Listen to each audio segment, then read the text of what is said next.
Honourable Deputy Speaker, Honourable President, Malcolm X said, "I'm for the truth, no matter who tells it." So I'm going to tell the truth today. You invoked Mandela Day, whose theme is, "It's still in our hands to combat poverty and inequality." My president wrote an opinion piece today entitled, "Finding Mandela's Footsteps." Now let me look at some of your footsteps. You started this term with an increase in your cabinet from 66 to 75, and then on Sunday evening increased it more by adding a minister at large, which costs taxpayers an additional 250 million rand a year. This does not combat poverty and inequality, it compounds it, especially considering how profligate your new ministers are in pursuit of Voyager miles and luxury accommodation. You appointed the then Honourable Simelane, facing criminal charges for a dodgy loan linked to the VBS Mutual Bank scandal. As the Minister of Justice, you feigned no knowledge of this and prevaricated for months about this dilemma after you were informed, and then you shuffled her from justice to human settlements, a political maneuver to shield her from scrutiny rather than uphold accountability. This reinforces the ethos of impunity in your cabinet and your caucus.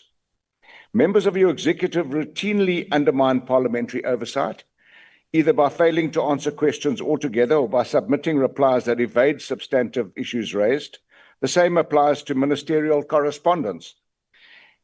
In fact, this haughty arrogance has quickly infected your new ministers in the GNU. In fact, now they don't even respond to emails or personal WhatsApps. Not only is crime out of control in South Africa, our safety and security arms are in complete disarray, especially after the Mkhwanazi expose. During your May 25 visit to the White House, you acknowledged that South Africa's crime exceeds the government's control, an admission made in the presence of the US presidents and the glare of world media, exposing weakness on the global stage. You and your delegation basically said, "No, we don't only kill farmers in South Africa, we kill everyone." ActionSA remains gravely concerned that while discredited narratives like white genocide continue to dominate some public discourse, the real war being waged against South Africa is the unrelenting war against all who live in our country. Yesterday, we debated a report on rural crime, including farm murders, and the increasingly brutal and violent crime in rural villages, who are all the more vulnerable due to an inept, ill-equipped police force and broken rural infrastructure. These communities are, for all intents and purposes, on their own. We have the highest murder rate in the world, and the murders in our communities beggar belief, such as the murder and rape of a 100-year-old woman. 100-year-old woman that we can buy. And then murder. Honorable Trollip, just switch off the microphone of that member, please, because obviously the member is not even following the discussion. They're busy buying things. Continue, Honorable Trollip. And then consider the brutal murder and dismembering of 14-year-old Lito Forse of Gauteng by a parolee. During the last quarter, 5,727 people were murdered.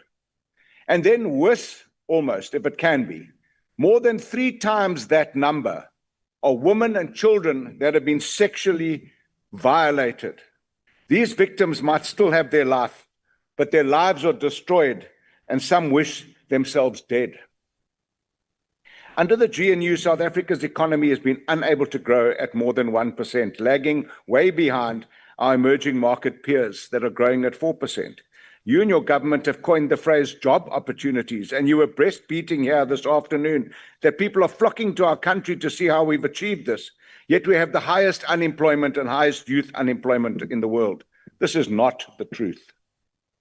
The lack of growth and absence of any economic policy intervention and legislation has had a catastrophic impact on ordinary South Africans. The expanded unemployment rate has increased from 42.6% to 43.1%. So much for the GNU promises made a year ago.